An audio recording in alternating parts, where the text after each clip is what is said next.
So, the first question we have is how do you water your gardens? So, most of us use drip irrigation, which is great. It saves a lot of water, like we avoid evaporation. That's great. And then the other half use hand watering using a hose with a shut-off nozzle. It's also a great practice because with the shut-off nozzle, you can like control and avoid the water like s- um, gush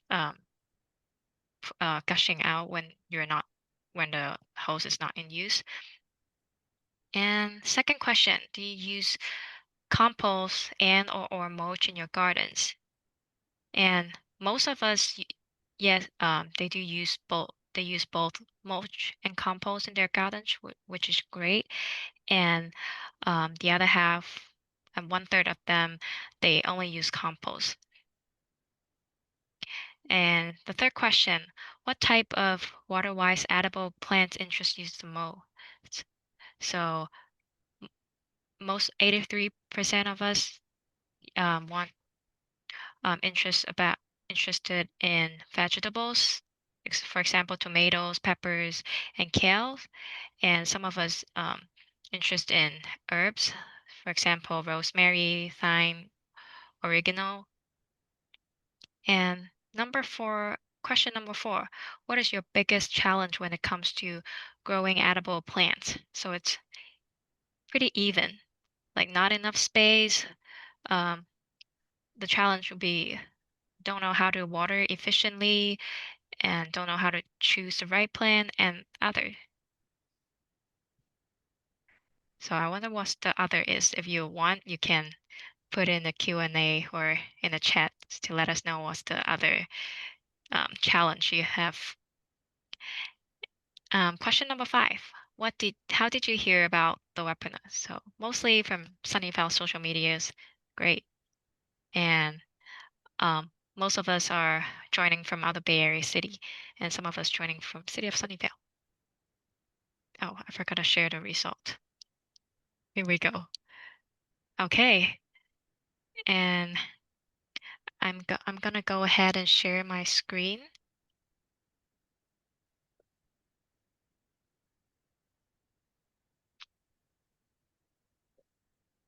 All right. Sure.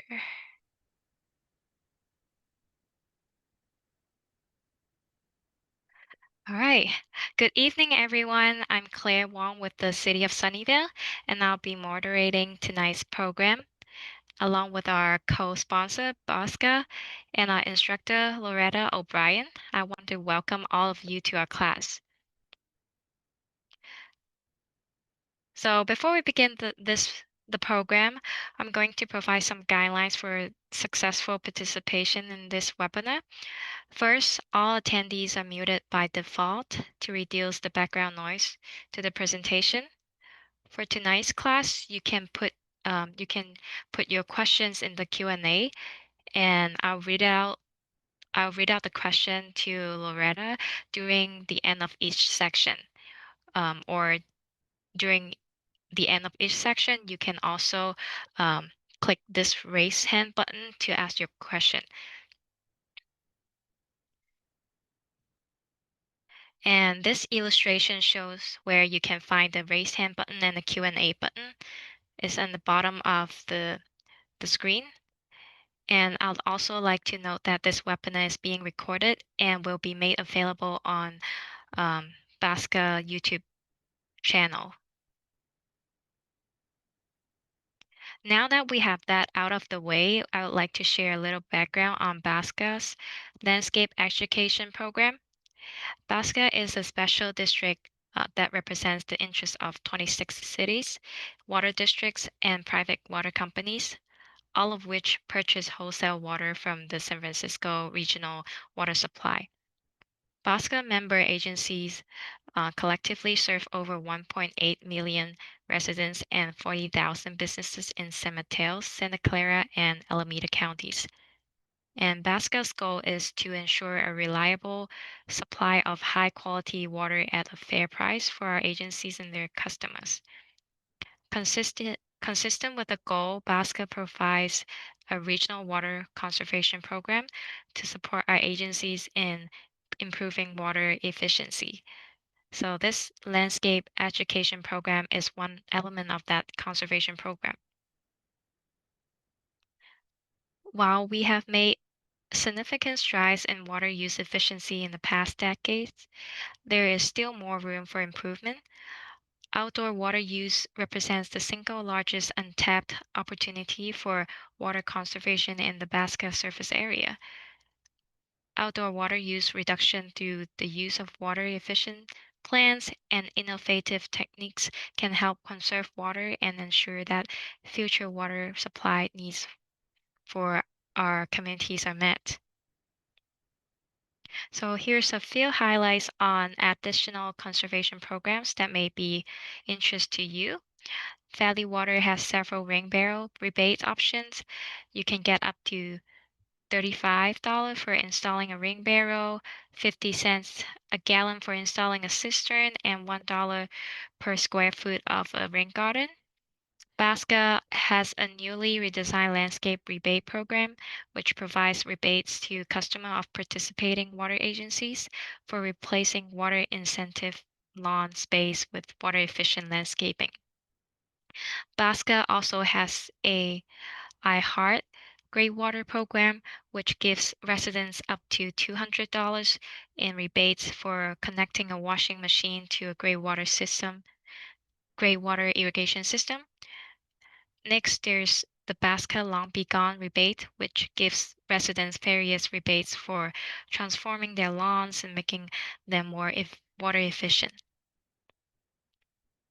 Another program by Basca is the Smart Controller program, which provides instant rebates and heavily discounted pricing on purchase of the Retro 3 irrigation controller. This controller can be operated on your smartphone and normally retails for $280. Through this program, customers of participating water agencies can purchase a controller for $100 plus tax. For more information or to find out which of these programs are available in your area, visit bayareaconservation.org. And the city of Sunnyvale encourages you to participate in rebate programs offered by Valley Water. Water offers $2 per square foot of rebates for replacing your lawns and plants that require a lot of water with drought-tolerant plants or permeable hardscape. We also offer up to $200 in rebates for properties that connect a closed washer to a gray water irrigation system. In order to qualify for these rebates, please make sure you apply first. A common mistake is that residents get excited about the rebates and start transforming their lawn before making sure they qualify. Also, are you looking for compost? Free compost and mulch are available for Sunnyvale residents at the Smart Station. Stop by Monday through Sunday, 8 a.m. to 5 p.m. And we just added a new location for free compost pickup for Sunnyvale, Mountain View, and Cupertino residents. It is at the Charles Street Garden, which is the address is 433 Charles Street, Sunnyvale. And when you get there, you can follow the signs in the parking lot to the pile, and you can pick up this certified organic compost 7 days a week. Just bring your own shovel and container. Once you're there, help us track usage by scanning the on-site QR code to record which city you're a resident of. And it's limited 200 gallon per person per week.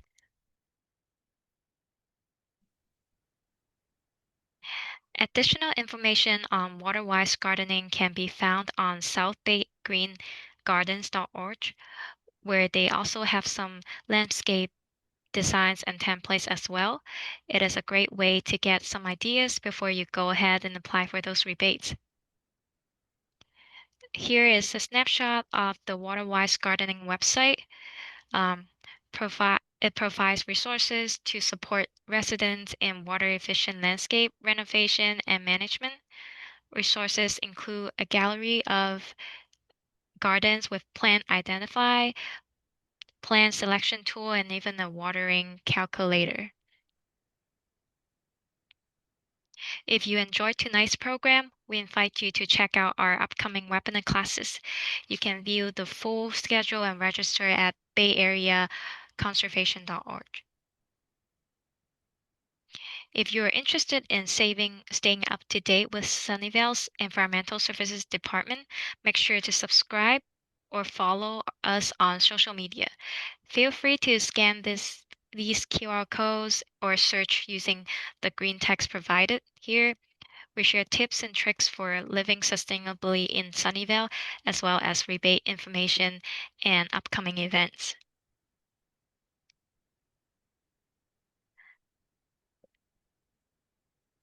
One of our most popular program is One of the most popular program is the Valley Water's Landscape Rebate Program. Valley Water will give you a rebate for taking out your inefficient lawn and putting in a low water using landscape. Send, um, okay. If you have questions about the rebate programs, please contact Valley Water for more information. And now I have the pleasure of introducing our instructor, Loretta O'Brien. Loretta O'Brien is the co-founder and director of Pacifica Gardens, a community urban food growing project in Pacifica, and has been the garden manager since 2008. Loretta has been an avid gardener for most of her life, having grown up with annual backyard vegetable gardens. She has urban gardening training in permaculture design from SF Botanical Gardens and biointensive mini farming from Ecology Action in Willis, California. She is an active member of the San Francisco County Master Gardeners. Loretta, thank you so much for joining us tonight. I'm going to stop sharing so that you can take it away. Okay.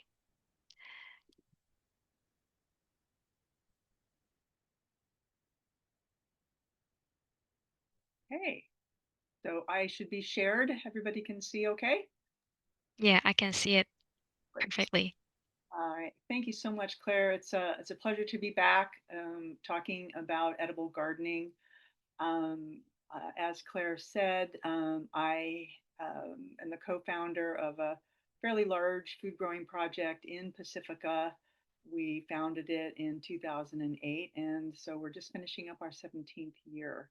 I live on the coast, so the garden is in Pacifica, so it's a completely different climate than Sunnyvale. Although it looks like most of you are from a different location, so but we're going to assume that you're from a warmer climate unless someone says, no, I'm from the fog here in Half Bay, Pacifica.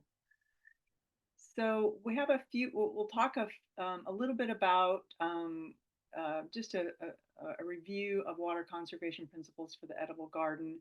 We're going to talk a little bit about preparing your edible garden. We'll talk about fall crop selections, the types of crops and the types of vegetables that you're going to be growing in the fall and the winter are different than the crops that you grow in the summer.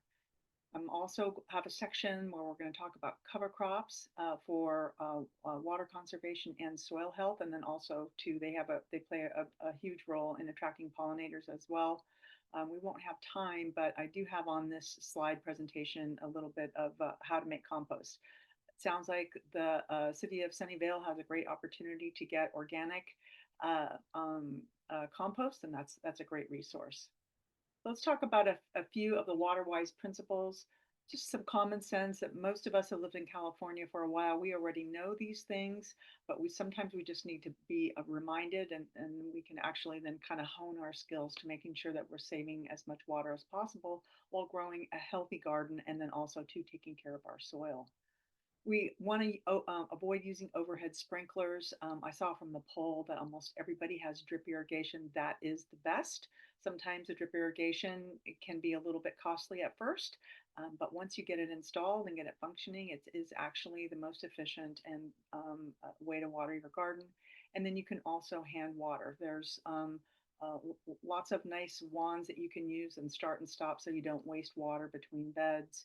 And if you water, lightly, you'll reduce the amount of runoff and erosion. If you are gonna, well, either way, watering with your drip irrigation or with your hand watering, try to water either early in the morning um, or 2 hours before sunset, and this will help reduce the amount of water that evaporates during the sunny, warm days that all y'all have down there in Sunnyvale right now. You want to incorporate organic mulch. So whenever possible, if you can mulch your vegetable beds, most of us are mulching our ornamentals and our trees and that kind of thing. But you can use mulch in your vegetable beds, and this will also help hold water, and it will also help improve the soil over time. So lots of different choices, leaves that you're collecting from your deciduous trees that are now turning beautiful shades of orange and red, straw or pine needles, and coconut coir, but most of us don't have coconuts. So, the other ones are more easily acquired. Use compost to your garden, add compost to your garden soil. Compost holds water. So it also will reduce the amount of water that you need. Only water when the plants need it. So this is one reason why if you have your drip irrigation, check and make sure that you're not overwatering or underwatering. You can adjust the time on those. And then, of course, with the smart controller, you can really get precision. But you can check to make sure that that your garden bed is moist enough but not too wet. Just put your finger down into the soil, 4 to 6 inches. If it's nice and moist, that's great. If you squeeze it and it makes a little kind of a little ball, that's just about right. If it's muddy or squishy or whatever, you're overwatering. Okay, so you can check. Um, and water slowly and deeply. We want to avoid runoff and soil erosion. So even if you're in a hurry, don't turn that hose on, full blast because that the soil goes everywhere and so does the water. Just as little reminders. Other things that we can do to maximize our water usage is to plant our garden beds in a spacing that actually creates and then we have oh yes you did right. So if we plant in this little hex pattern here versus like straight rows, what will happen is as the plant grows, like this is lettuce I think, as the plant grows, that it actually will create its own shade, its own sort of living mulch, and so that you don't have this bare soil. We want to avoid um, the this bare soil idea. So at first, once we plant it, we can see a little bit bare soil. But as the plant grows, the leaves will like almost touch each other. So we have something called in bed spacing. So different plants have different bed spacing. So, say for instance, broccoli, we want to plant those like maybe 18 inches apart versus, say, our lettuce, which we can plant 9 inches apart. So, using and optimizing the bed spacing of your individual vegetables will help reduce the amount of water that you use. We won't end up having these giant spaces of exposed soil. If you germinate seeds ahead of time in your small pots and then transplant the seedlings, you will then also to optimize your water usage. So if you've ever planted seeds into a large garden bed, you have to water the entire bed. All of that soil gets wet, doesn't need to be because there's no seeds there. So if you germinate your seeds in small pots or small flats ahead of time, then transplant those seedlings into your bed, you'll actually save water. That entire germination time, which usually, depending on the vegetable, can be anywhere between 1 and maybe 2 or 3 weeks. Plant vegetables that have high water requirements together and low water requirements together. This is particularly beneficial for the summer crops like squash and cucumbers. Those crops need a little bit more water, so if we plant them together, then we're planting our thirstier ones together versus having the thirstier ones somewhere else. Have them all split up, and we actually will conserve water. Weed regularly, and or like if you add mulch, you're going to have less weed um, weeds to deal with as well. Um, don't over fertilize. So sometimes we think fertilizing is the more is better, but over fertilization can result in huge plants that are actually take a lot of water. And if you can, irrigate part of your edible garden. It just depends on how big your garden is going to be. But the rain barrels, give you an opportunity to use free water, and there's a rebate for those rain barrels. So try to use those as well. Let's talk about how we're going to prepare the fall edible garden. It looks like almost everybody has a garden.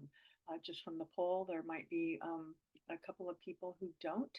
And if you've never grown food before in your backyard, we do have a class um, that we did in the spring for Bosca, the introduction to vegetable garden, where we go over the different types of garden beds, soil, how to build a bed, and all that kind of stuff. So that might be a good class to go ahead and take.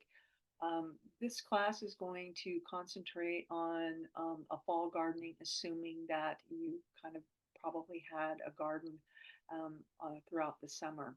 So we want to take into consideration a few things for our fall garden. And one of those is how much of your current edible garden would you like to have planted in for your fall and winter crops? So if you have a large-ish garden right now, say you have 4 beds, maybe, and you uh, maybe you don't want to plant the entire garden in edibles for the winter. Consider the time that you're willing to dedicate to your edible garden, taking into consideration the fact that the holidays are coming up and the days are getting shorter and it's going to be getting colder. And select the crops that you want to grow and get your seeds germinating if you haven't already, or find a good source of organic plant starts. So any bed that you have right now that you are not going to plant um, in for your edible garden, um, you should consider planting cover crop. It's really best to have something growing in those beds um, uh, versus bare soil or weeds or gophers or whatever. So think about planting a cover crop. We'll talk a little bit about cover crops, but cover crops are really going to be any crop that's not technically going to be edible, but the purpose of it is to improve soil fertility, to hold water, to attract pollinators. Right, those are the main functions of our cover crops. So if you can't get cover crop planted in there, then keep the beds weeded and mulched. Put 2 or 3 inches of mulch on it just to make sure that you are actually protecting your soil. When you protect your soil, you protect the water in that soil and you protect the life that's in that soil. And that is the most important thing when we're thinking about our soil. So you want to make your compost now from your summer crop residue, any grass clippings you have, if you still have a lawn. You can use those leaves that you're sweeping up, corn stalks, sunflower stalks, all those things. And this is a good time, well, maybe not right now in Sunnyvale because I think it's like over 80 right now. But once the rains stop, we're going to actually turn off our automatic watering system once the rains arrive. And then you can just sort of check it and turn it on as needed. Everybody knows that the days get shorter, and so the days get shorter and the sun is lower. So we need to like take a look at where you're going to plant your edible garden. Now, for instance, my backyard, I have four good sized beds, but only two of them have enough sun in the wintertime because of my neighbor's house and my neighbor's trees. So in the middle of the year in June, it's fine. Sun's coming overhead, but as soon as the sun gets low, there's a huge shadow that's cast on my two beds. So I just grow cover crop in those right now.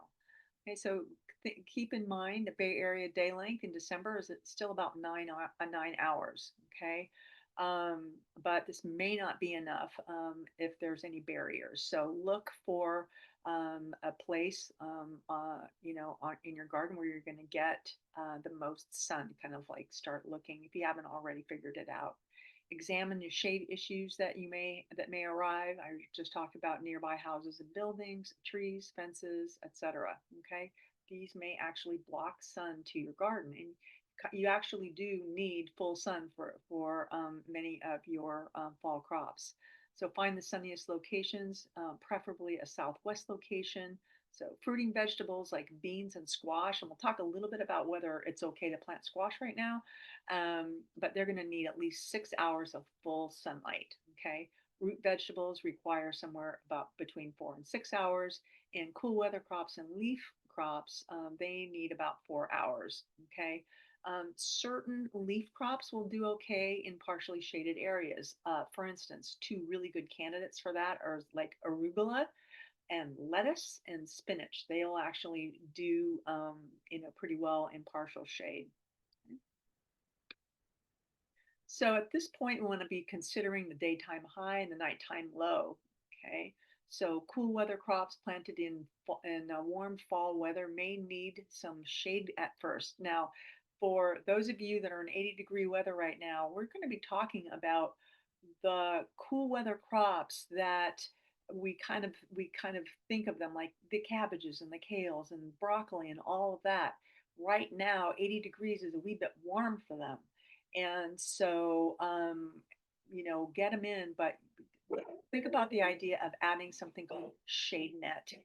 This crop of cabbages right here, we planted, and we're in Pacifica, so it's not that bad. But we actually put a shade net over it, and so that the seedlings can kind of adjust to some sun, and this will be really helpful for the brassica, the cabbages and whatnot, if you're going to be planting in the heat. Okay. So most cool season crops will survive down to 25 degrees, but we don't really even get them. All right, we don't really get that cold. Freezes are not that common here in the Bay Area. Okay. All right. So it's getting a little bit late right now. So if you haven't planted your fall garden, now's the time to do it. So we think about a fall and winter garden, but we need to actually get them in late August into September, early September, so that the plants have an opportunity to get established during the longer days and the warmer days. And then as the climate gets a little bit cooler and the days get shorter, the plants are established. They have a hard time getting through the transplant phase and getting kind of stabilized in the cooler climate. Okay, so getting everything in right now, even if you have to protect your garden with a little bit of shade net for a couple of weeks until it cools off, you're better off trying to get them in as soon as possible. just keep in mind if you have a summer garden and you've had huge chard and huge kale all summer long, lettuces and whatnot, um, just think of the less sunlight and cooler temperatures. Um, don't be surprised if your crops are a little bit smaller. So your lettuces are a little bit smaller, your kale is a little bit smaller. That's normal. Okay. So put together for yourself a very kind of a small planting strategy. All right. So certain things are going to grow better if you sow the seeds directly into the soil. So I remember a few minutes ago I said don't do that because it's a waste of water. But there are a few things that are very, very difficult to transplant. So those seed crops like the carrots, carrots are a great fall crop. Radishes are a great fall crop. Turnips also a great fall crop, but they're very difficult to transplant. Okay, so we want to get those in right now. Okay, if you want to grow lettuce and kale and chard and spinach, we want to get those seeds planted. Actually, you should have planted those in August. Might be a little bit late for it, but definitely give it a shot. And then um, and um, and if you are going to purchase your seedlings, then now is the time to go and do that. I am going to walk over here just really quickly and close my office door, and then I will be right back because I have a barking dog, and hopefully you all can't hear her, but I can. Okay, all right. So your seed packets and the seed company websites have great references for how long it's going to take something to grow. So, for instance, carrots are usually like 9 weeks. Okay, so beets about the same as well. Radishes, you can pretty much have radishes in 4 weeks. So take all that into consideration. So, if you've had a garden this year and you did some good preparation and applied a really high quality compost to your garden bed at the beginning of the season, you probably don't have to do a lot of preparation. You'll just be removing your crop debris from the summer crops, loosen your soil. We're really trying to avoid this idea of digging, right? So we're the whole world is hopefully, fingers crossed, is transitioning into like a no-till mode. And so when we talk about no-till, a lot of times we're really looking at industrialized food growing operations. But even in our home garden, we really don't want to rototill. And we want to treat the soil as gently as we possibly can. So we're not taking a spade, going in there and turning it. We're just going to be loosening it a little bit. Over time, you'll need to do less and less of that. As you grow your soil and improve your soil, you'll need to do less and less of that. So maybe you've had a little bit of compaction. Just go in there a tiny little bit and loosen it up. And then you're going to apply a half inch to an inch. If you have access to an inch of compost, definitely do more compost. So you can use some organic fertilizer for your kind of hungrier vegetables like broccoli and cabbage. I use organic fertilizers. Mostly use alfalfa meal, sometimes kelp um, as needed for those crops. Legumes and lettuces and other leaf crops usually don't need additional fertilizer if the bed was either fertilized or composted earlier in the spring. Okay, so again, we want to avoid this over fertilizing. Over fertilizing causes fast growing plants and they do consume a lot of water. But then also, too, a fast growing plant becomes an unhealthy plant pretty quickly, and then it also can become disease prone. Okay, so um, keep that to a minimum. And if you have, like I said, a good quality compost, that may be all you need. please have plenty of organic mulch on hand. And again, we're going to try to mulch everything. This image here is our cabbages, and so the cabbages go in, and we try to apply 2 to 3 inches of straw mulch. Mostly use straw for the vegetable beds, and it's going to hold water in the warmer months and keep the soil warm in the cooler months, and then also it's going to help suppress the weeds. So, whatever mulch you do use, make sure that it's free from pesticides and herbicides. So, know where your mulch comes from.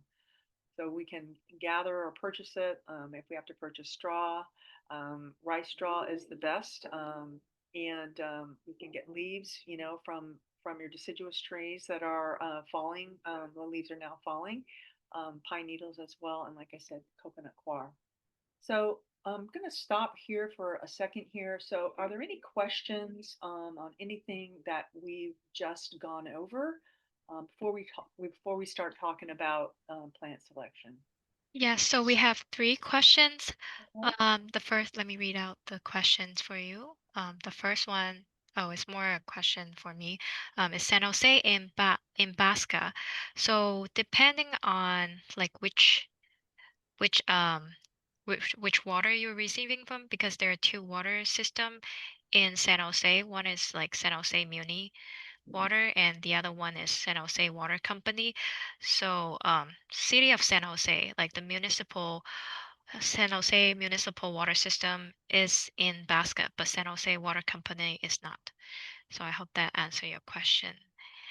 And then the second question is, what types of plants would constitute a cover crop? Oh, what types of plants are Yeah. cover crops? Yeah, If you can wait just about 15 minutes, I'm going to go through a whole list of them. So yeah, no worry, we okay, got them. sounds good. And then if you don't get your question answered, then if you could ask that again, thank you. Sounds good. Okay. Next question. Is there a seed company you like? You Yeah, recommend? yeah, I like Peaceful Valley Farm Supply is up in Grass Valley, and I have been buying from them for 20 years. I love the philosophy of the seed company. The seeds are all organic. They're open pollinated. There's yeah. So I like Peaceful Valley Farm Supply, and they have a huge selection of cover crops for all different areas, not just the Grass Valley area, especially in California. So that's my favorite. And Seed Savers Exchange is another one, depending on you know. Sometimes I like to go to Territorial. They have a pretty good seed selection as well. There's there's lots of seed companies, and once we kind of find one we like, we just kind of we get loyal, and we have a farm discount at Peaceful Valley Farm Supply, so we're definitely loyal to them. So Thank you. And then the last question would be, will a list of cover plants to plant now be listed later? yes, yeah, yeah, Okay, yeah. The cover. perfect. Okay. All right, so let's talk about the vegetable part. So from our poll, it looks like most people are interested in vegetables and and herbs. Okay, so that's kind of what we'll do. Herbs are great for a fall garden. So when we move into, even though you're in a warmer climate, so Sunnyvale is technically a warmer climate, obviously, but we're going to be moving toward what we call the cool weather vegetable crops. There's the warm weather vegetable crops everybody's familiar with. Those are our tomatoes. Those are your zucchini. Those are the cucumbers. Those are the eggplant. Those are the melons, the pumpkins. All your squashes, and then to a certain extent beans. Now the cool weather crops, so many of them belong to one single family, the brassica family, and so we're familiar with those. Those are your kales, the broccoli, the cabbages, and they all grow very, very well in the cool weather. Okay. We also will have what we call, the legumes, right? So peas. It's not too late. So there's a very small in the warmer climates like Sunnyvale is. You have two opportunities to grow peas. Peas are very much a cool weather crop. Early in the spring in February, or right now, late summer, early fall. So if you want to grow some snap peas or some snow peas, it's a good time to grow them. And now green beans, and we'll talk a little bit more about those.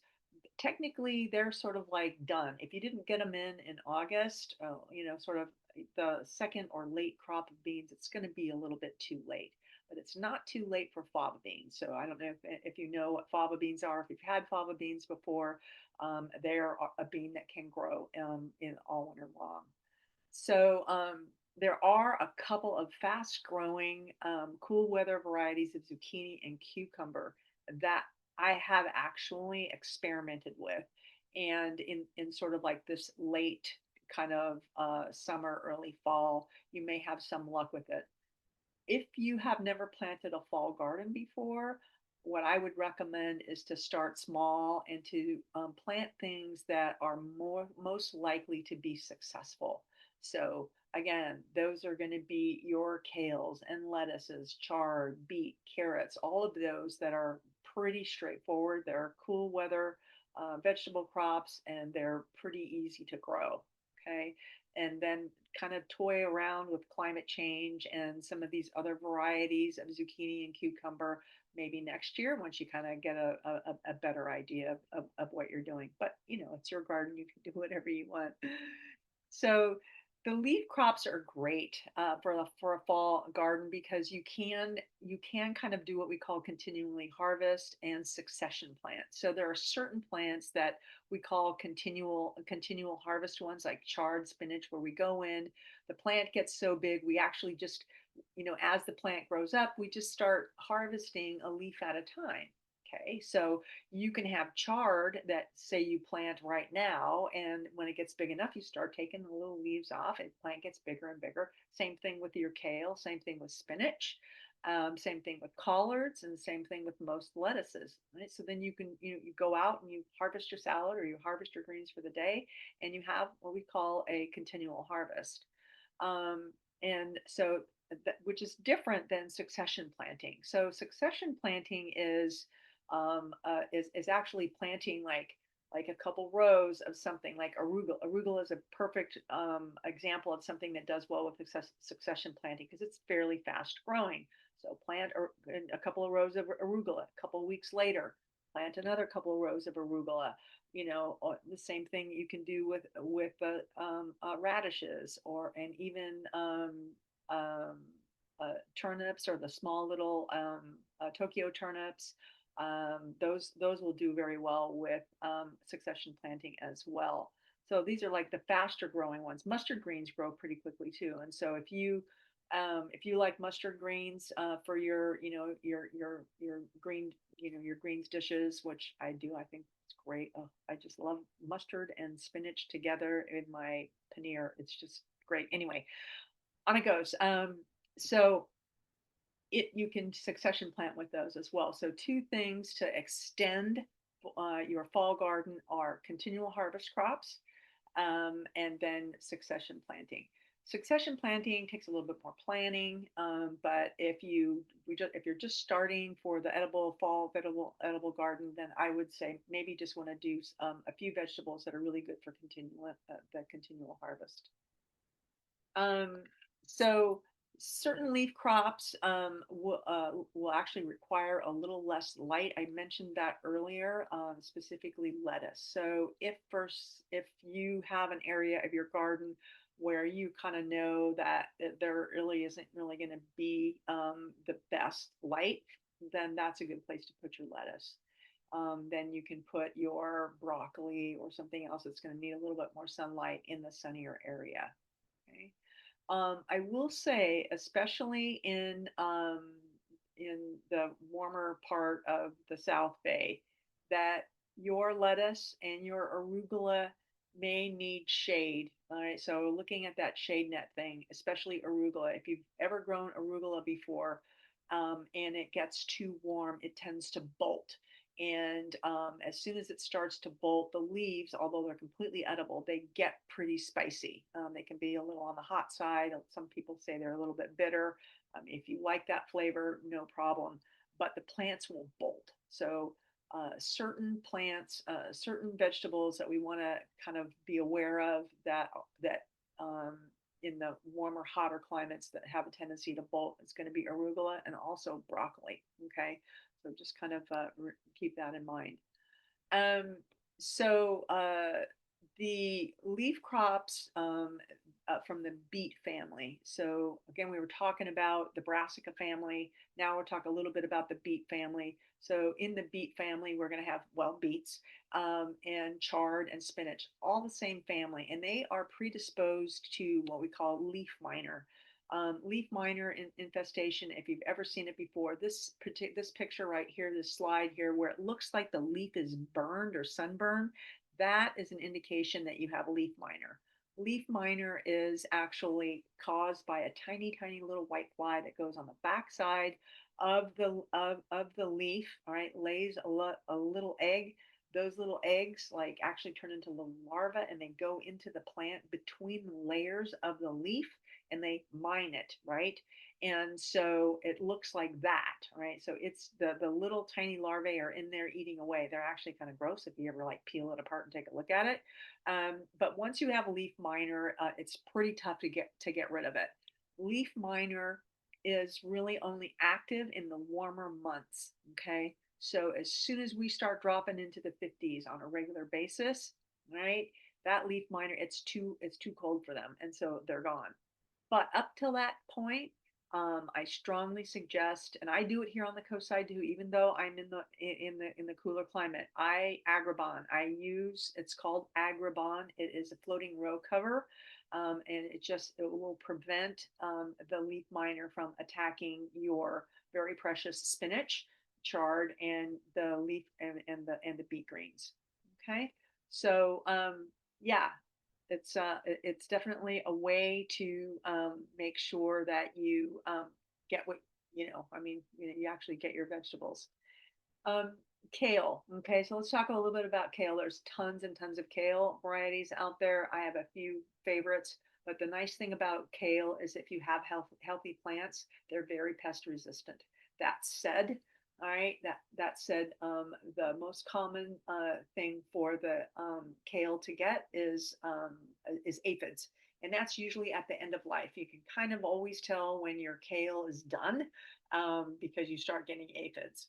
Okay, and kale overwinters really really well. I if you love your greens and your kale and collards and stuff, there's nothing better than going out there every day and picking your greens and then making your saute or your smoothie or whatever. I think it's just fabulous. Collards is the same thing. They're it's a great leaf. You can get a perennial collard or an annual one. There's both of them. They're very resistant and they overwinter well. Okay, so the other brassica, we start talking about the broccoli, Chinese broccoli, gailan, cabbage, and cauliflower. Um, they're kind of what we call single harvest, right? So this is not a successive, a continual harvest crop. Once you get your cabbages, here's our we grow pretty nice cabbages at Pacifica Gardens, and but once we harvest it, right? So it's not. I mean, you're done, right? They're same thing with broccoli. Although I do want to talk a little bit about a broccoli variety, or there's a couple of broccoli varieties that we can give you more of a continual harvest. And the same thing with the cauliflower. It's a single harvest crop. Okay. They do very, very well in our cool weather. They tend to be a little bit larger, a little less water wise, and a wee bit more pest prone. That said, cabbages of all of them, broccoli and cabbages are my two favorite. Okay. Okay, so broccoli. as there's lots of different varieties of broccoli. If you plant from seedlings in the mid to late August, you can get broccoli for your winter harvest. The variety that I recommend, because it can be part of the continual harvest concept, is De Chico. Okay, and it's an heirloom variety. It produces, and this is it right here. This is the head. Okay, you don't usually see that a head that small, say in the grocery store or even at the farmer's market, because right, we get these giant heads, right? That's your single harvest of broccoli. Once that broccoli plant is, that head is harvested, pretty much that's done. The thing about this variety here, this little De Chico variety, is that it produces a small little center head harvested, but then you'll notice that it now produces all these little side shoots. Okay. So you end up getting a lot more broccoli, right? Hence more produce or more food for your water, so to speak. And then you can end up having broccoli for like months at a time. This is a great variety. And this seed is actually where I get the seed is at Peaceful Valley Farm Supply. I mean, like I said, it's an heirloom variety. Lots of seed companies have it. Okay, I've already talked about the side shoots. I have actually just did an experiment a few years ago to see how long I could, keep a broccoli plant producing, and it was about 9 months, and it was huge. I had to stake it. The thing that you have to remember about this variety is that each of these little tiny little flowerets right here, if you leave them and don't harvest them, they will flower, right? These are the little flower buds, right? And so it'll open up. Once they open up and they start flowering, the plant then kind of goes, okay, we're kind of done now. So then you'll get fewer and fewer side shoots, and they'll be starting to get very, very tiny. But as long as you cut and harvest these little side shoots here on a regular basis, then that plant will continue to produce them. Yes, you have to kind of go in there and clean out sort of like the old dead leaves and stuff. You may have to stake it. I mean, it was sort of like a little, it was kind of like a game that I wanted to see how long I can keep my broccoli plants alive. But anyway, 9 months, that's probably a stretch, but you can get plenty of broccoli from this variety. If you've never grown Chinese broccoli or Gailon or Kylon, this is great. It is fast growing, and it does pretty well. Again, it's a similar thing as the regular broccoli. It grows these tiny little heads. The advantage of the Chinese broccoli or the Gailon is that the entire plant is edible, and you can plant them a little bit closer together. Again, if you get them too big or if you start them flowering, the stems get a little bit tough. The leaves can get a little bit tough. But it's a great crop. It is fairly fast growing, kind of a little bit like arugula. So keep an eye on it. Kind of talked a little bit about cabbage already. There's lots of different varieties for my own small home garden. I prefer a smaller variety. The Golden Acre right here. This is a big a cabbage. I mean, and so like leaf 10 to leaf is like 18, 19 inches, and so that takes a lot of space.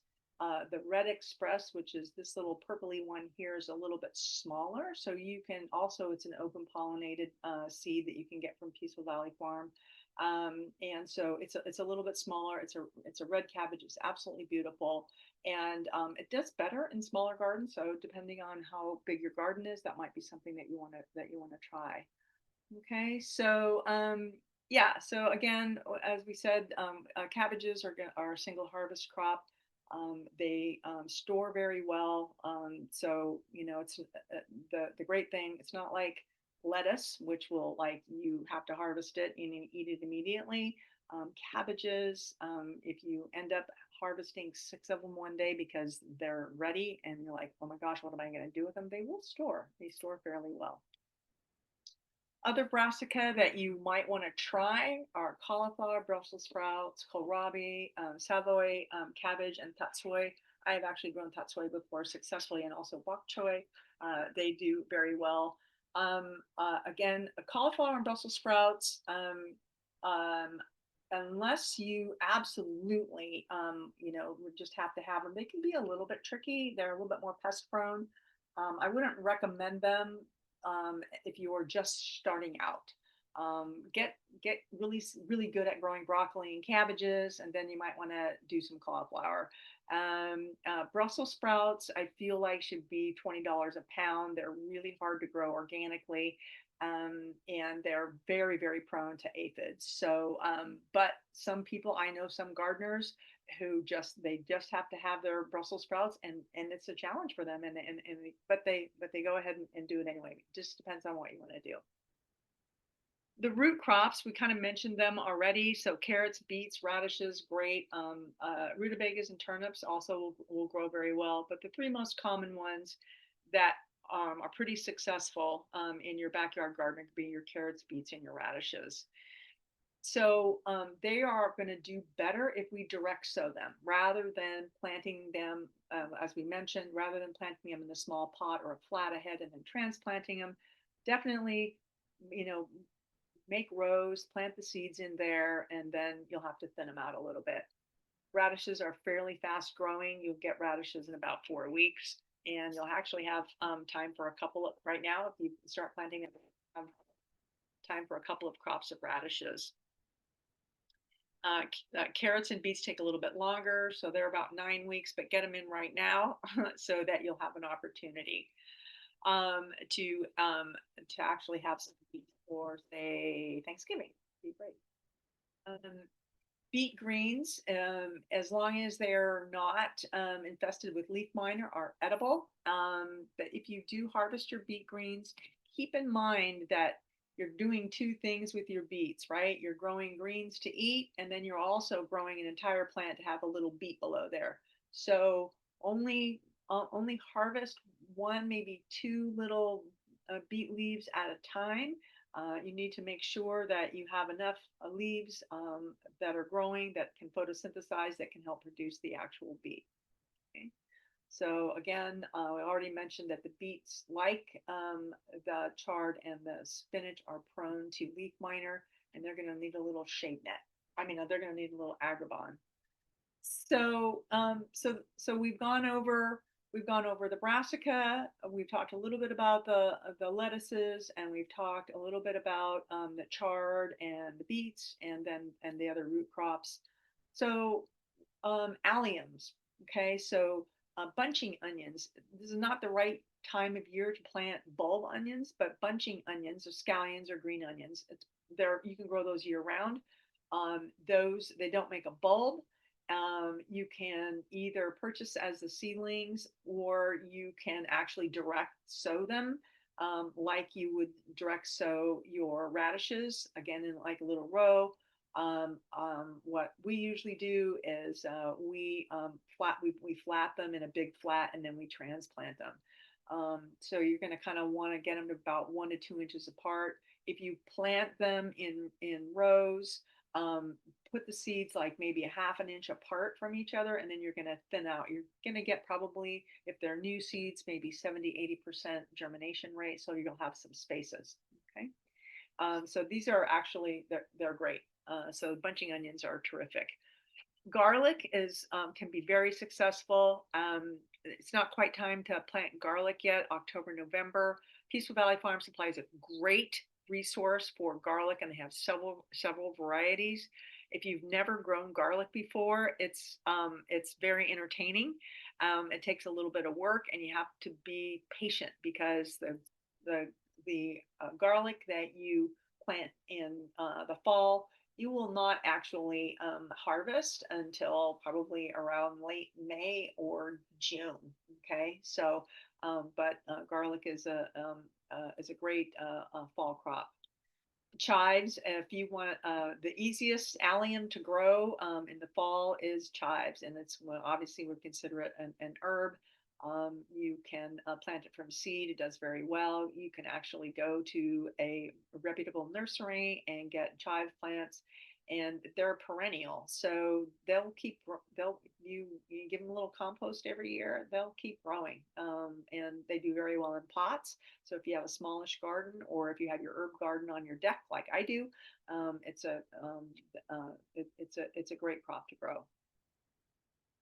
So let's talk a little bit about the legumes um, that you can plant in the fall. So we kind of mentioned peas. So um, the sugar snap peas or snow peas or shelling peas, they're all what we like to consider cool weather legumes.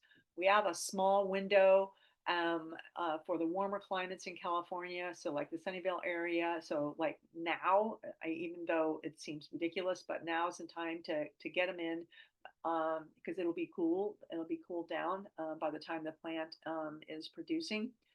I personally love sugar snap peas. I think they're great. You eat the whole pod. Um, Snow peas are great too. They're not, from my point of view, not as sweet, but they're great for stir fries and salads.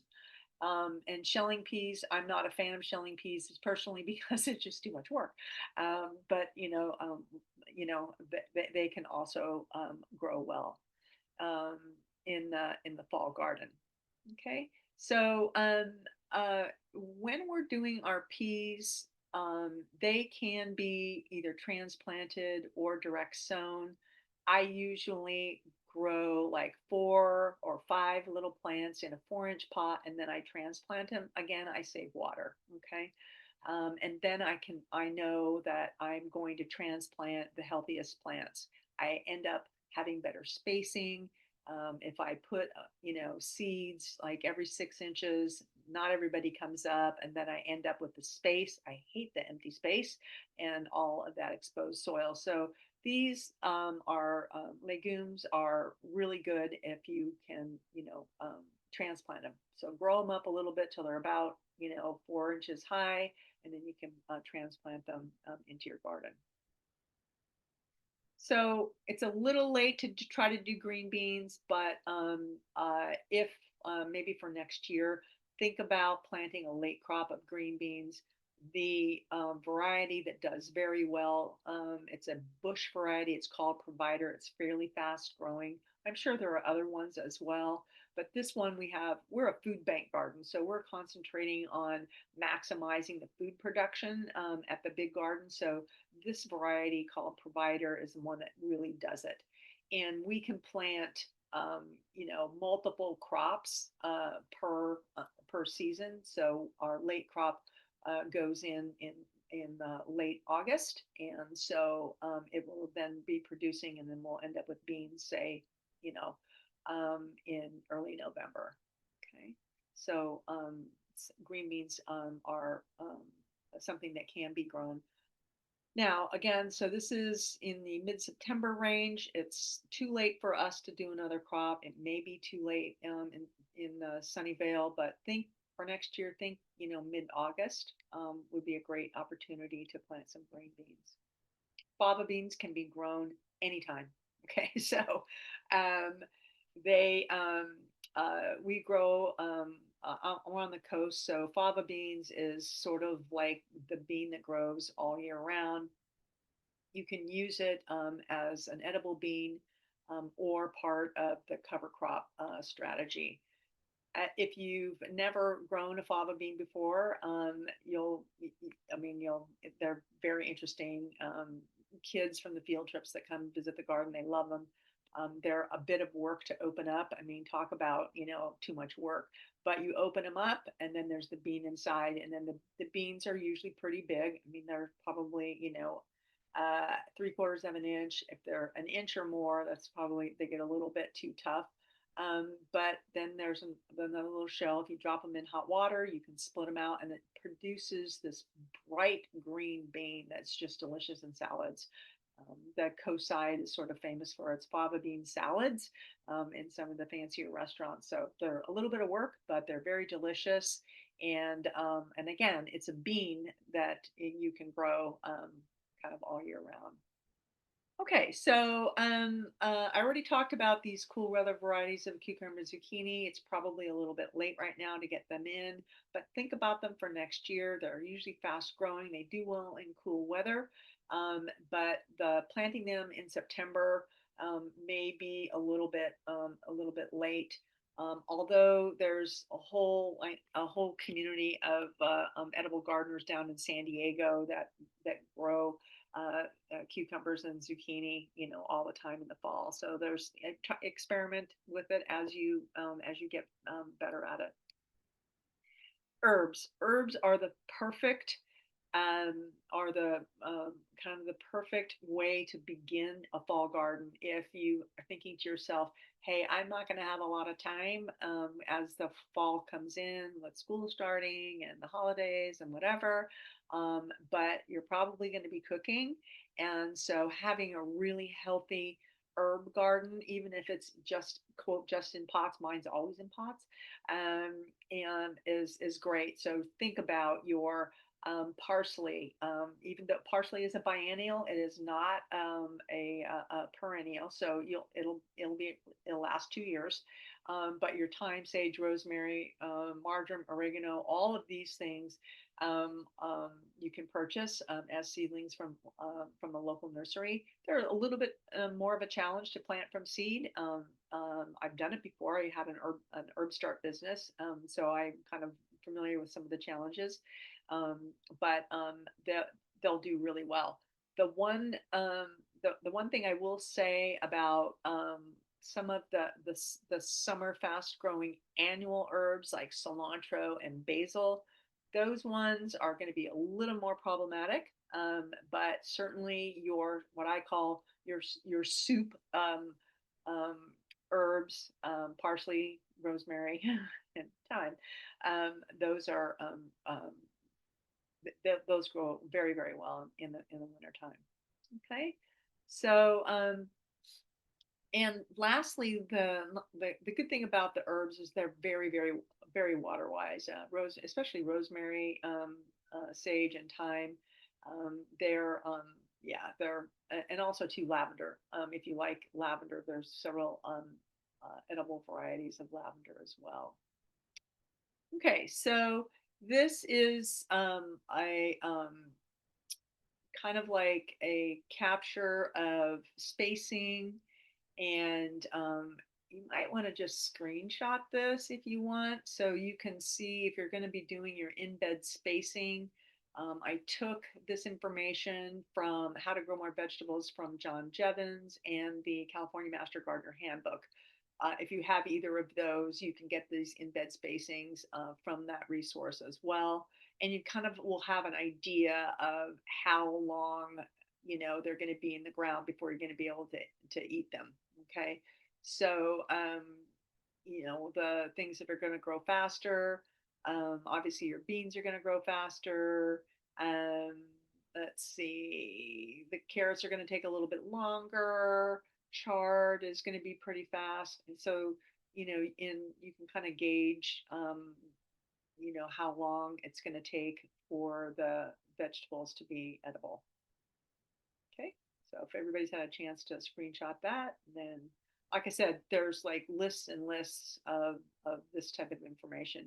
And just going back to what we said at the very beginning, using the proper spacing is actually part of your waterwise strategy. Okay, so Claire, do we have any more questions? Yes, we do. We do have a couple of questions. So first one is from Annie. After lettuce or arugula flowers and have seeds, it's so big. Are you supposed to pull everything out and sow new seeds? Oh, after when it starts to flower. Yeah, after it flowered, they flower and Yeah. have seeds. Yeah, it's done. So unless you're going to seed save, yeah. So um, like for instance, if I'm understanding the question correctly, so lettuce, you've been doing sort of a continual kind of harvest, right? You've got this, say a leaf lettuce, right? And you've been harvesting around, and then the plants kind of getting a little bit taller, and then all of a sudden it starts, looking like it's going to throw up a seed stalk, and so it does, right? When it throws up a seed stalk, the lettuce is still edible, but it gets bitter and it gets tough. So that's a sign that the plant's done. And what I do now, I'm kind of a leave the roots in the soil kind of gardener right now. So if you just take your snips or a knife or whatever, and you can just cut it off at the soil level, and then compost the seed stock. If you can leave the roots in there for the winter, that's great. Then yeah, then you can plant another lettuce plant after that. Mhm. Okay, next question. What is a good way to make sure peats plant have good climber? Have the A good climber, like the peas. yeah, the peats plant. Um, okay, so if I'm understanding the question, so peas, okay, need to climb. So here's the thing about peas: they put out a little tendril, and it like will just it grabs, okay, it just like it grabs. Versus beans, pole beans, they wind, okay. So things that you can use for your peas. I use tomato cages. I know it sounds crazy, but those little cone tomato cages, I put them in my bed, and then I put like six plants around it, and then the peas just climb up, and that actually works. You can build your own with mesh, so you can get the 2x4 galvanized fencing mesh. You can kind of like make like little circular kind of cylinders type of things. Thinking of all the ways to do it that's not really expensive. Then, of course, there are huge, elaborate, very expensive pea trellises that you can buy that are sort of shaped like this, where you plant on the sort of like the bottom, and then they climb up. Those are all great. They are a little on the pricey side. They don't really work for us in the garden because we have to plant a lot. And what we do for them is we literally put string up for right around all of the little plants, and they actually just sort of like grab right all the way up, and that's really inexpensive. I personally like the idea of using like the tomato cage type of a thing because it's really not that expensive. And again, if you have some extra 2x4 galvanized mesh around, you can build your own. Okay, thank you. And next question, can you please recommend a cool season pickling cucumber? Ah, I don't believe there is one. Okay. So, yeah. Um, Now, that said, that doesn't necessarily mean it's not, but usually pickling cucumber is a warm weather pickling. It is a warm weather cucumber. So, yeah. Um, I would go to um, some of the other seed companies. Maybe Territorial has one. I doubt it though. I really don't. Pickling cucumber is a summer crop. Okay, thank you. Next question, how to keep aphids and other pests away from leaf crops as well as root vegetables? Yeah, aphids. um, Aphids are a sign of something, right? So when I mentioned that when the kale was sort of done, it kind of became aphid um, so infested, and that is unfortunately what happens when the plant is sort of like overly mature or even not very healthy. The aphids come. So there's that. What we do, and if you can see this thing in the my background, those are all poppies, and there's a bunch of natives. They're we control our aphids by planting native plants on and around, I mean, around our vegetables, and yarrow, Yarrow, the native white yarrow, helps with that.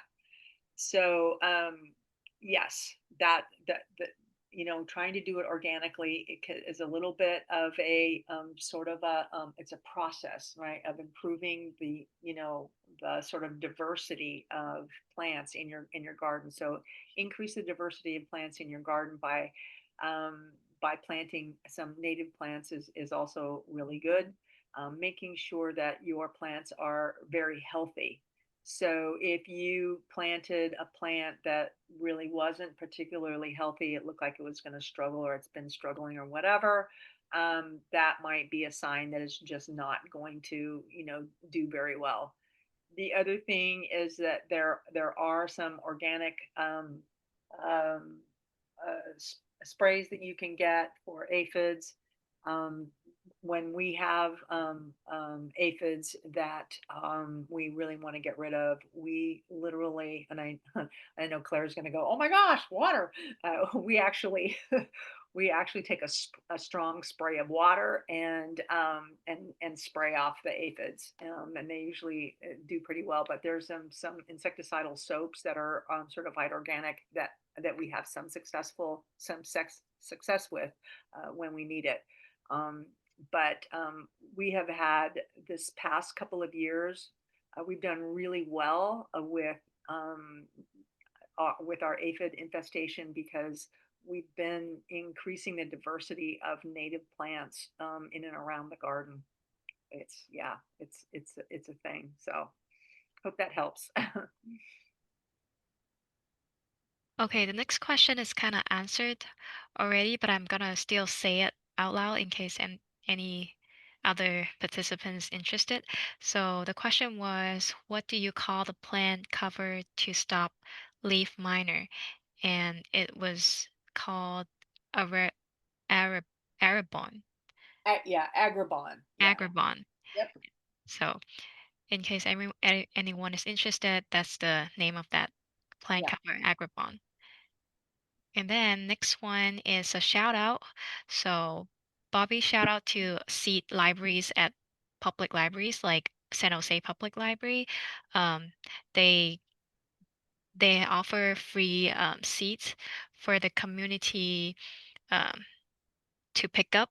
So so what you can do is just visit the seat library and check out what's available, and then take your seat and sign the register with your name and the seat you took, and it doesn't require a library card, so it's a is another great resource to start your edible garden. So I'm gonna put the link in the chat. Thank you, Bobby, sharing that info. And then moving forward to the next question, are there herbs that should not be planted next to each other? Um, Not really. I mean, I know, I yeah, just trying to think. I keep for for watering purposes, I keep my annual herbs separate from my perennial herbs. Because the perennial herbs take less water, and they're more woody.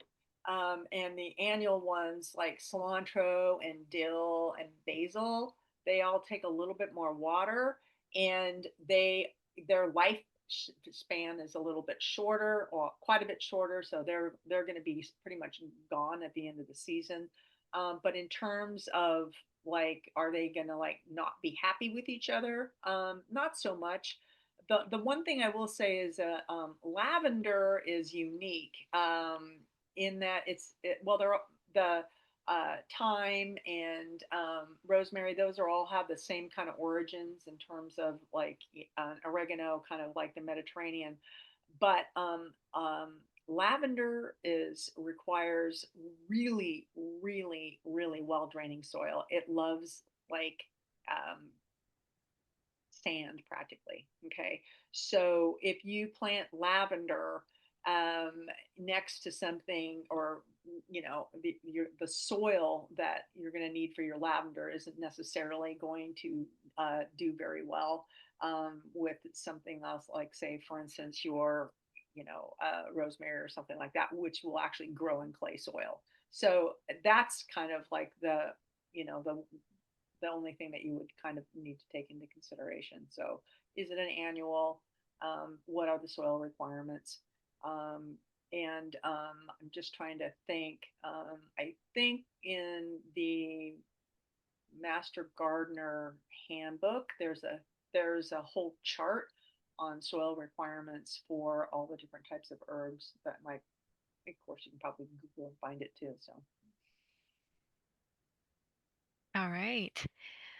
Next question is also about herbs.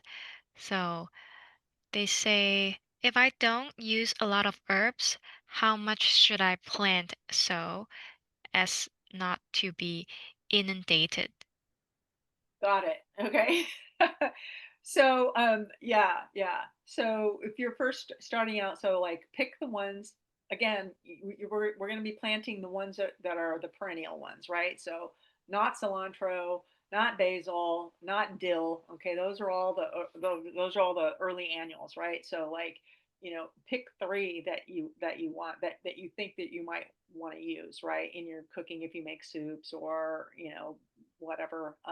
I'm a vegetarian, so I don't know how to make like things for meats or whatever, but whatever herbs that might go for those, and just buy one plant. Okay, so just buy one little 4-inch plant and put it in, like, a big, like a fairly good sized pot, like at least 12 inches across, in really good organic potting soil, and you will not be inundated. All right, so um, thyme, uh, rosemary, sage, they're all fairly slow growing, so that you won't have too much, but just one plant. Now, parsley is a little bit different. So parsley goes in everything, and like I said, it's a biennial, so it can get pretty good size. So you might want to get, depending on how much you cook, you might want to get a couple of plants. But again, if you're not going to use that much, just get one plant. And it does better in a regular planting bed rather than a pot, but I've grown it in pots as well. Um, and so, just like, if you just like experiment, just go, okay, I'm just going to do an herb garden this year. Go to the nursery, make sure you have 4 or 5 pots, get some really good potting soil, buy 4 or 5, one plant per pot. All right. And then you'll have your herb garden.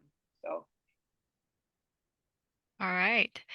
mhm. And someone says, I will be moving to a new place that has a backyard, but I don't know what I can plant there. Do I have to do a soil test first?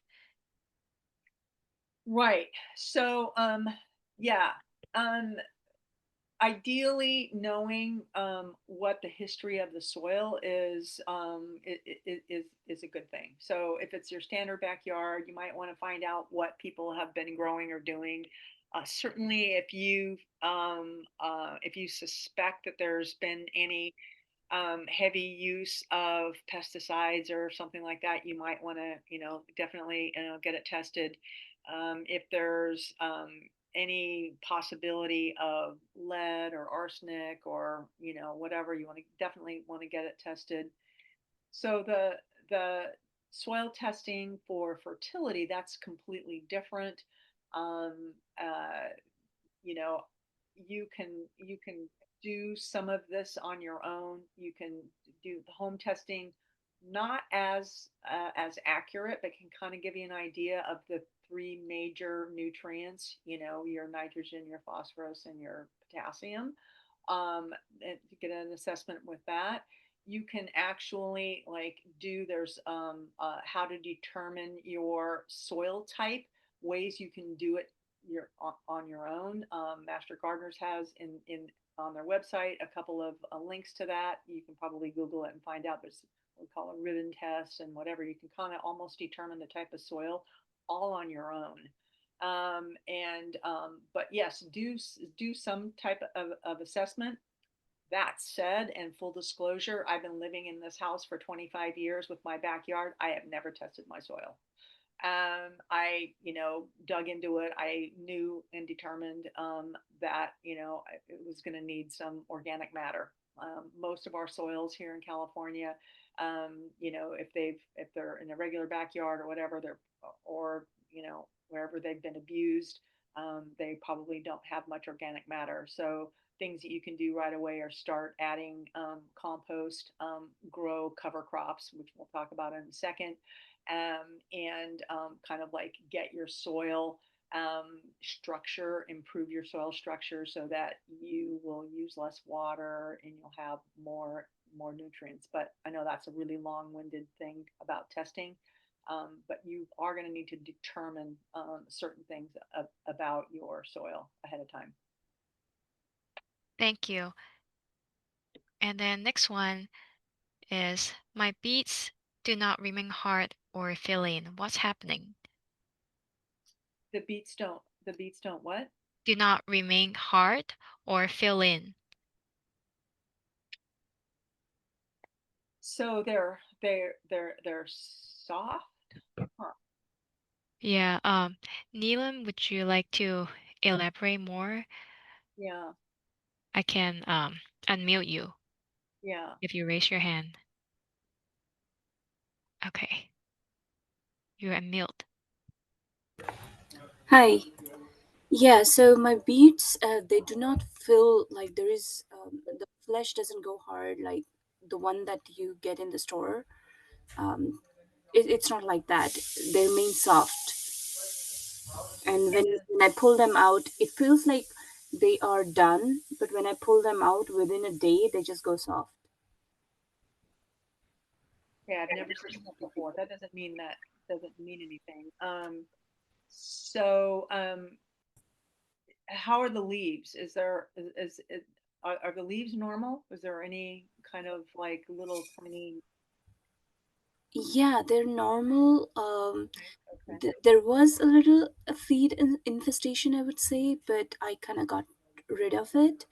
okay, Um, but yeah, everything looked normal.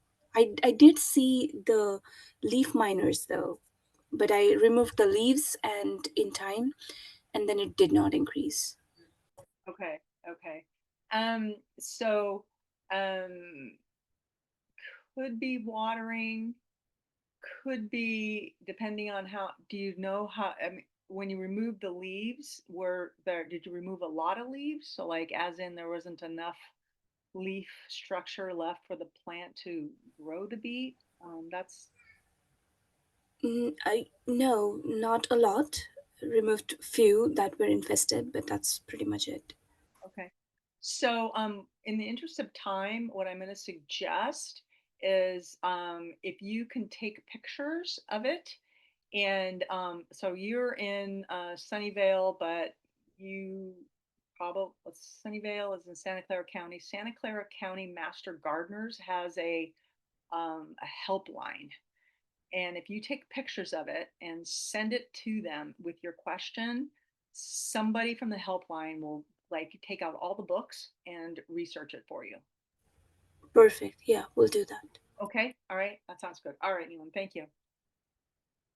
Thank you, Neela Lam. And the next question is also from Neelam. My garlics are coming out as one whole piece. No sectioning of cloves. Any clue what's the issue? Oh, yeah, yeah, like a very good. Um, so, if, yeah, I haven't grown garlic in a while. They may not be ready is the thing. So with garlic, you want to make sure that you stop watering them when the stalks are kind of like three-quarters brown. You stop watering and you leave them in the ground. And a lot of times that whole sectioning thing will actually happen. without actually seeing it. Again, it's one of those things where it would be great to send it to the helpline. That may be part of it. The other thing is that it might be the variety that sometimes the variety doesn't really section out as much. But I suspect that it's just not ready. All right. Thank you. I'll try that living in the ground. Yeah. Okay. Yeah, and I will send the link of that Santa Clara County Master Gardener hotline in the chat so you can reach out to them for questions.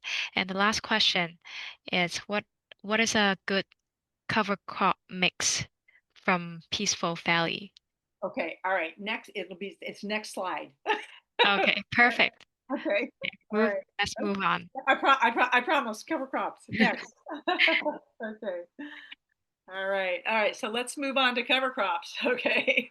All right. So if you've been gardening for a minute, you know that the rage is cover crops, and it's not just any cover crop. It's the multi-species cover crop for a variety of things. So everybody's reading about research on cover crops, the importance of it. Even home gardeners, I do a little class for master gardeners where I encourage all the home gardeners to do cover crops. Okay, so a cover crop is anything that's planted to enhance fertility and preserve the soil structure, right? And that is what a cover crop is, right? Usually we're not harvesting to eat, although some of the cover crop mixes will produce a little edible bean if you leave them in too long. They can be planted separately or as mixes. Most of us do a mix, but depending on your soil and your goals and like what your soil is like, you may end up just doing a single crop. But for most of us in the backyard gardening environment, we're going to do a mix. Okay. So most of our mixes are going to include nitrogen fixing legumes, some sort of a pea or a bean, and then carbon producing grains. Okay. And then we're going to add a couple of other things as well. Okay. So we're moving into our cool weather. So we're going to do cool weather crop mix. Okay. So again, my plug to Peaceful Valley Farm. I've been purchasing their cover crop mixes. They have a cool weather soil builder cover crop mix that we use. We use it all year round in Pacifica because we're kind of a cool weather environment. Um, so cover crops are going to be typically planted at the end of the main growing season, which is right now. So again, remember at the very beginning when we were starting to talk about it, it's like I have my whole vegetable garden. I'm only going to plant. I'm thinking I'm only going to plant half of it in edibles for my greens and my herbs. The other half I'm going to plant in cover crop. Okay, so in the early spring, you can take your cover crop down, like or chop and drop, as we like to say. If we chop and drop, you can leave it and green manure it. Just let it compost right into your bed. And you usually chop that down probably around February because you're probably not going to be planting until May. Or you can chop it down all the way to the soil level and then use it in your compost bin. Okay. So this image is a cover crop mix that has Austrian winter pea in it and makes this cute little flower and a little edible pea pod if you leave it in there. So the cover crops have tons of functions. They're going to protect the soil in the off season, as we were talking about. It's a valuable component to crop rotation practice.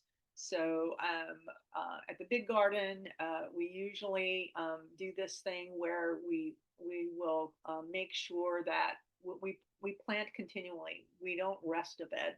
All right, that idea of resting soil, not a thing anymore.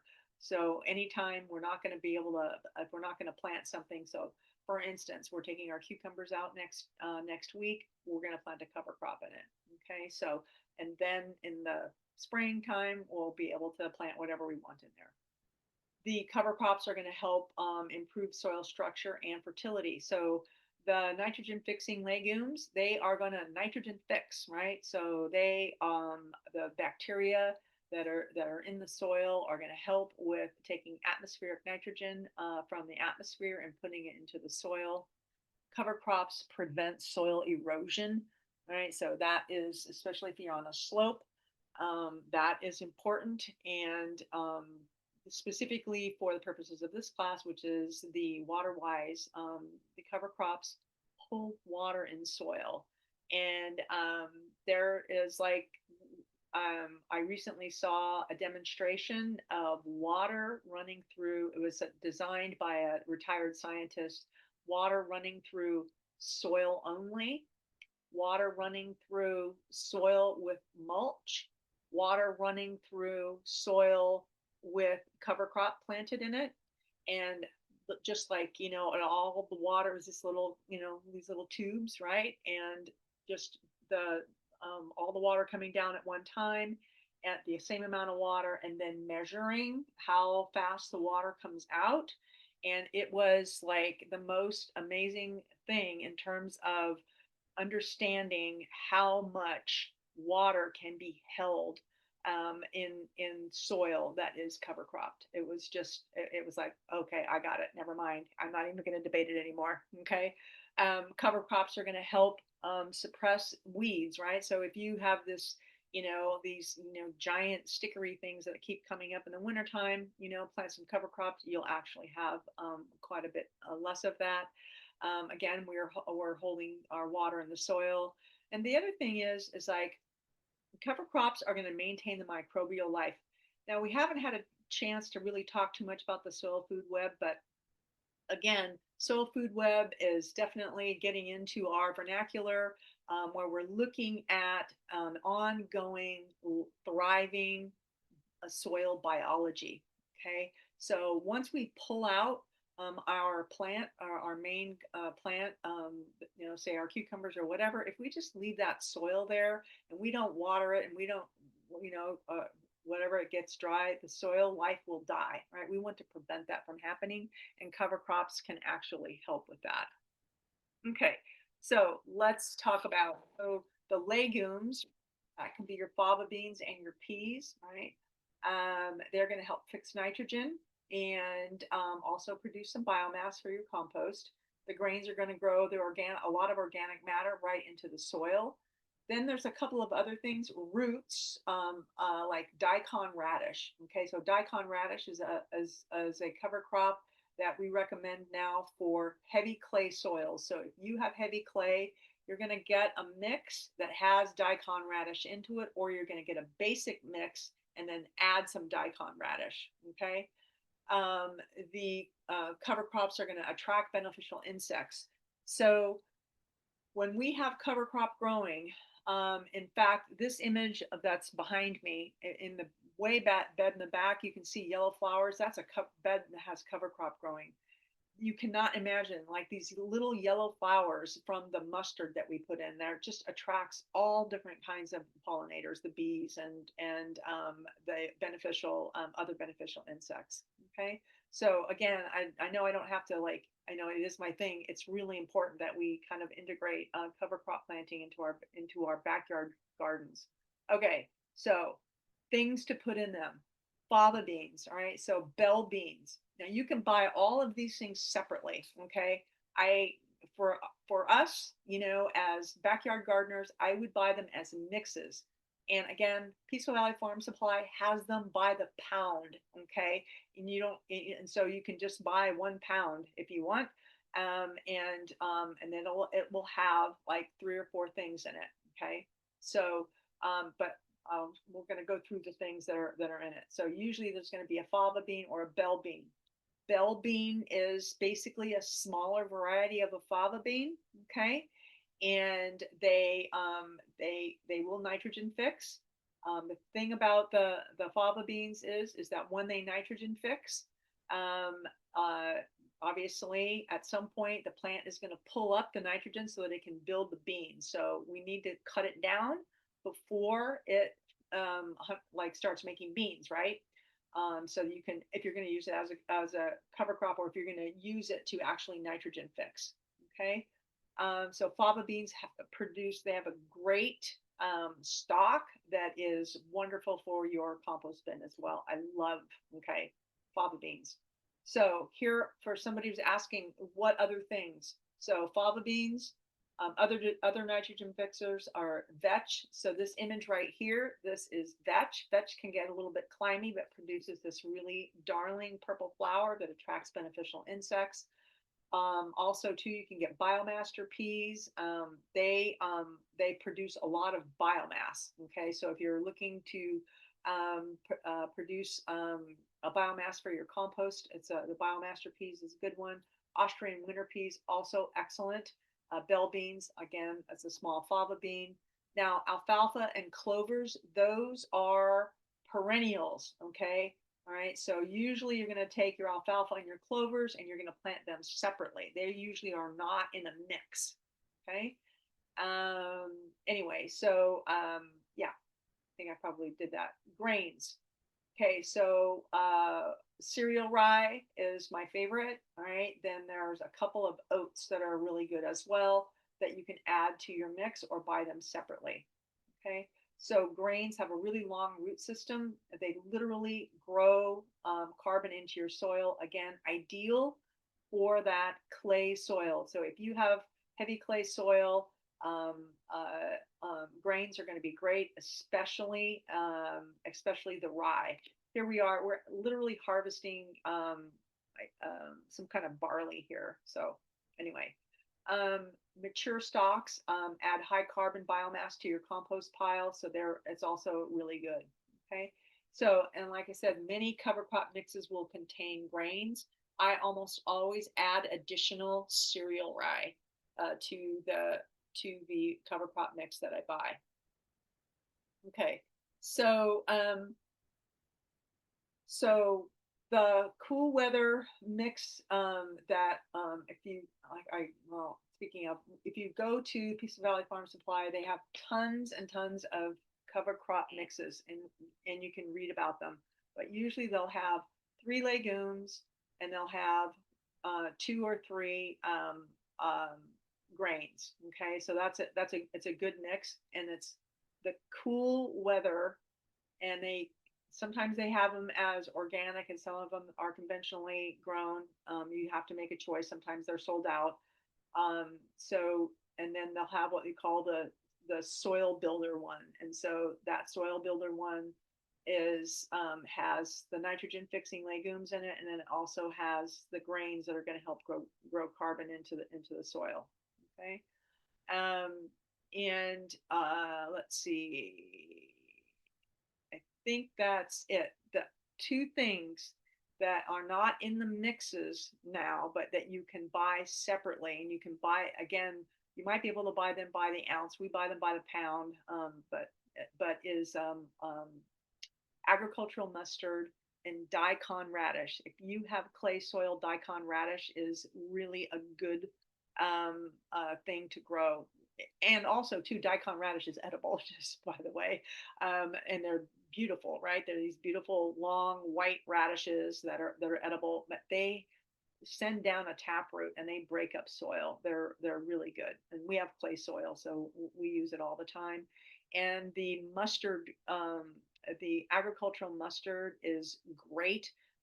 It produces a little yellow flower. The bees absolutely love it. It actually helps reduce the disease in the soil. So it produces a chemical whose name is just escaping me at this point, but it's actually been associated with reducing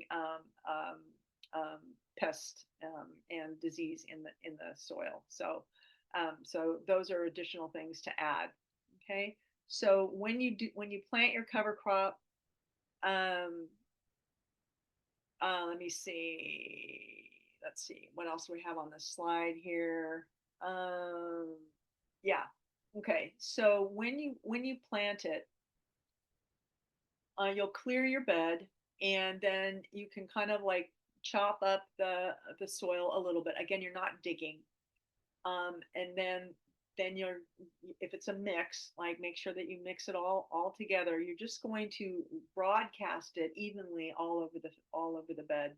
I usually like pull out the bell beans or the fava beans or put them in separately because it's a bigger bean and it doesn't really scatter very well. then I go ahead and I put those in. I kind of just push them into about an inch. I always cover up my cover crop with shade net, or even if I have agribond, but the shade net is the best until it germinates, because otherwise, if you have created this wonderful habitat and you have all these birds and squirrels, they will just go and pick through your beautifully planted cover crop bed and eat everything, right? So if you cover it up with some shade net, then you can kind of minimize that a little bit. Okay. All right. Let's see. I think we're um, so the the good thing about cover crop mix is like you can actually plant it, and it will germinate in a fairly cool soil temperature, so like in the 40s or 50s, which is great because like if you have some fast growing things right now, if you want to get in say I don't know, some radishes or even some carrots or whatever, and you get those, you harvest those in November, you can still plant your cover crop mix. I mean, it may not germinate as quickly as it would right now, but it will, you can plant it pretty much anytime. Okay. All right. So I already talked about the shade net. Okay, so you will have to water it until it germinates, but once the rains come, you hardly have to water at all.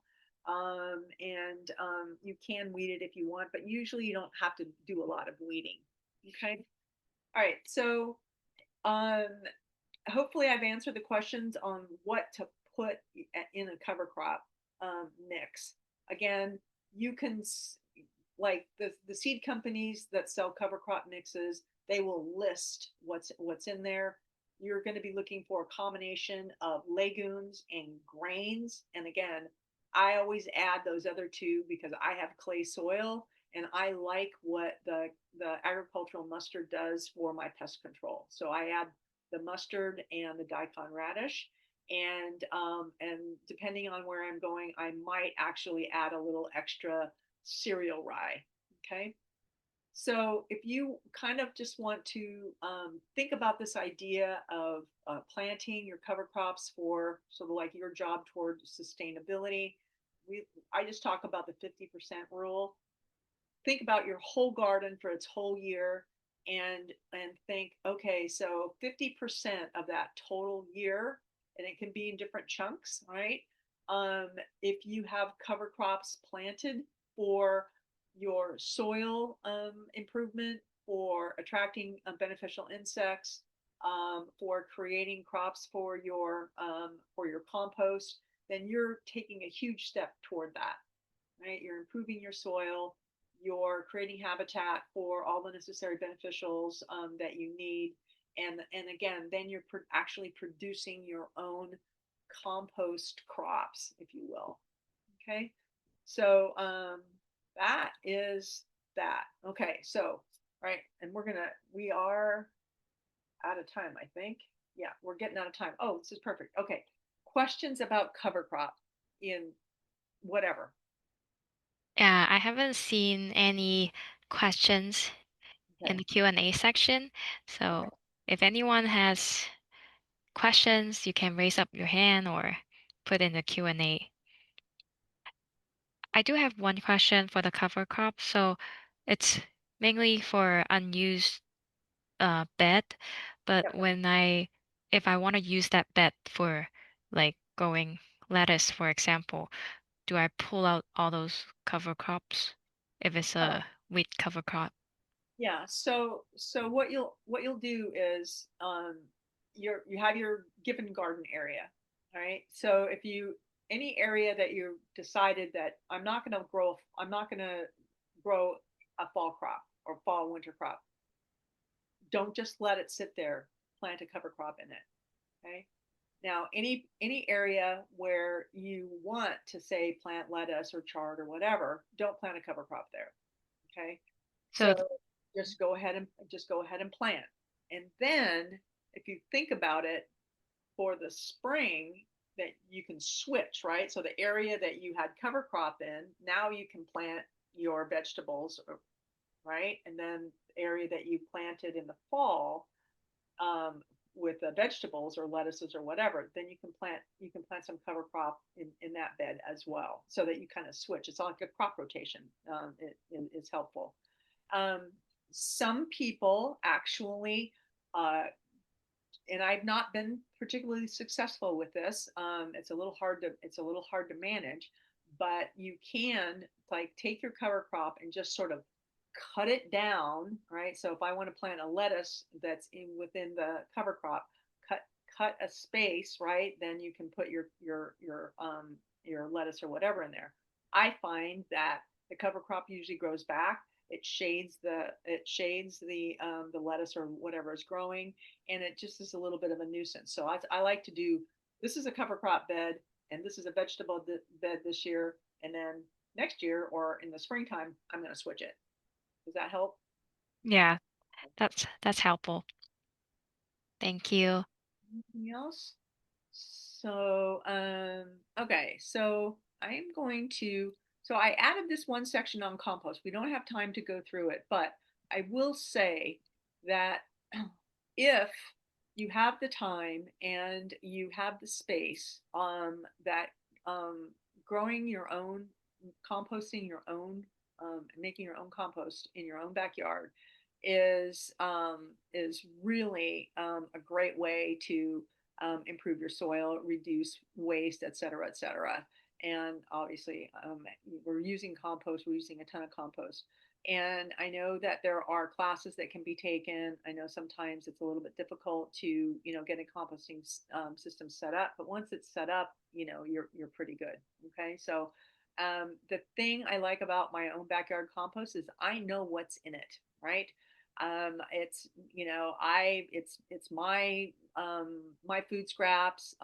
It's the cover crop that I've grown in my own backyard. It's the sunflower stalks. It's whatever. I know what's in it, and so I can produce a higher quality.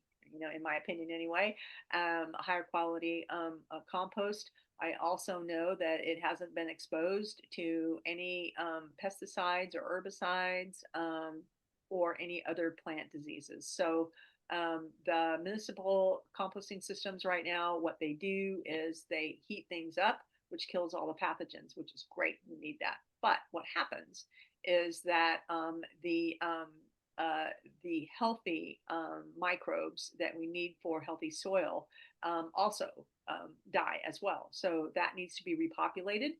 So when you get that compost, you'll need to like you know, like get, you know, kind of inoculate it over time.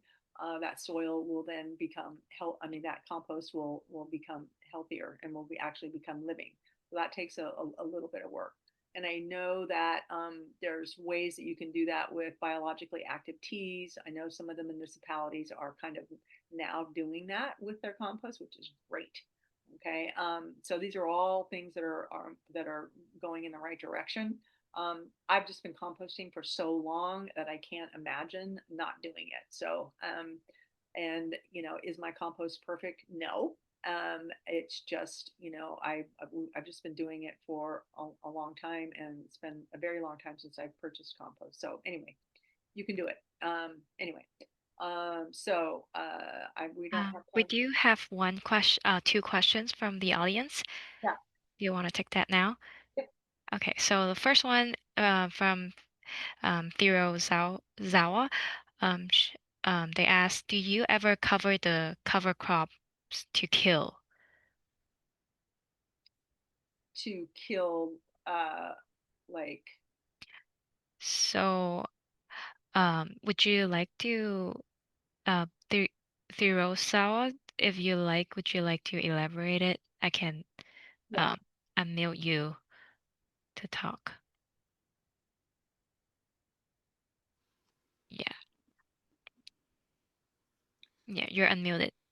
Oh, so I've seen some posts about to kill the cover crop to start the next crop is they cover it with like black tarp or something for a week and then just plant over that. Yeah, you don't need to kill it. Um, um, yeah, what what we do is we do a chop. It's called chop and drop. And so when you're like, so say you're have a bed right now and you're not going to plant any vegetables in it, you're going to cover crop it. Okay, get that done. So it's going to start growing.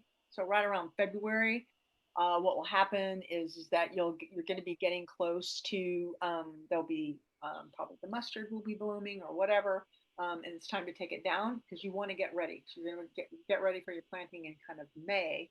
So you can just take your hedge clippers and then chop it, and just drop it, right? Cut it down to the soil level, leave the roots in the ground as much as you possibly can, and then um, just let it be, right? Just down, just drop it onto the soil that onto your soil, your garden bed. Now, and then you can just plant into it, right? So just let it sit there. What I usually do when we're doing a chop and drop, I take shade net, not black plastic, okay, but shade net, and I lay it down over it, and it helps. It helps keep the moisture and onto the soil, and it kind of does a little bit of like weed suppression or whatever. But that's just just to make sure that you keep things moist. You don't need to kill it. In fact, killing it is probably, I've never heard of people wanting to kill it, but I mean, killing it is probably um, not as beneficial as if you just chop it down and then just drop it on the soil, or do some of each, like maybe cut half of it and take half of it and put it in your compost bin, um, and then just chop the rest of it down to the soil level. Don't dig it up or anything like that. And if you keep the soil moist with the cover or whatever, then you should be able to plant into it, like plant your seedlings right into it. Does that help?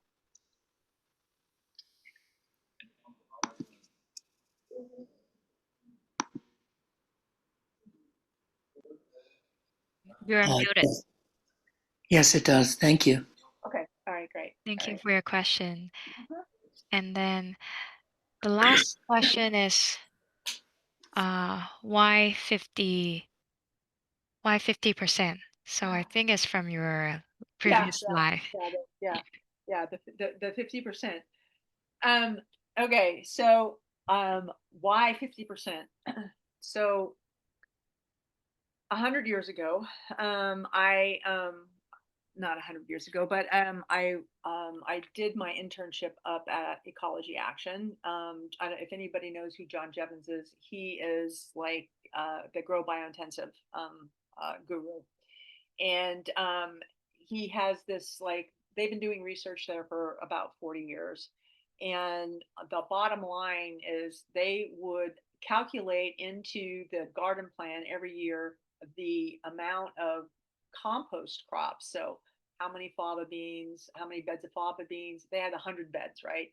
So how many beds of fava beans, how many beds of alfalfa, how many beds of rye, how many beds of barley, how many beds of oats, how many beds of other legumes.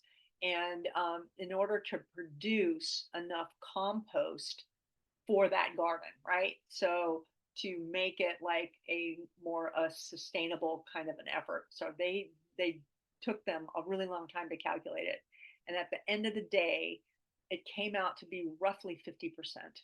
So and so I don't do that crazy calculation every year. I just like make sure that each bed in my big garden, we have 3/4 of an acre, um, that each bed um, has a cover crop planted in it at one point every season.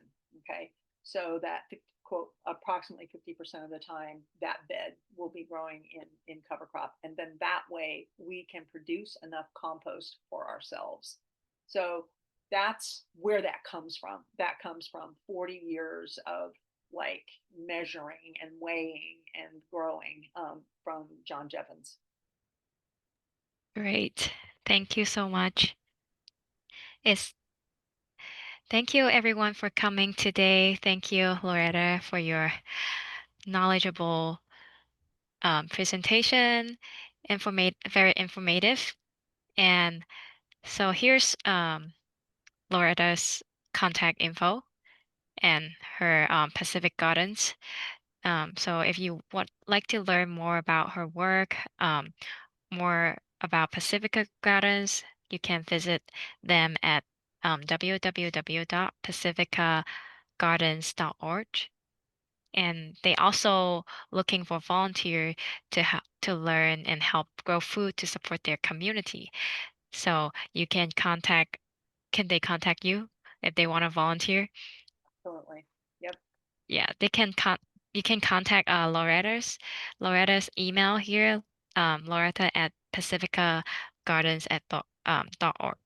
So and I'll be sending these information via email after I got the registration list. So I will send all the information and resources that Loretta mentioned today and her contact info in that email. So if you have any follow-up question, you can always email Loretta. You can always email her. But thank you everyone for coming. Thank you so much, Loretta, for being the instructor today. Thank you very much. Really appreciate it. Hope everybody has a great garden this year. Happy gardening. Thank you. Have a great night, everyone. Good night. Good night.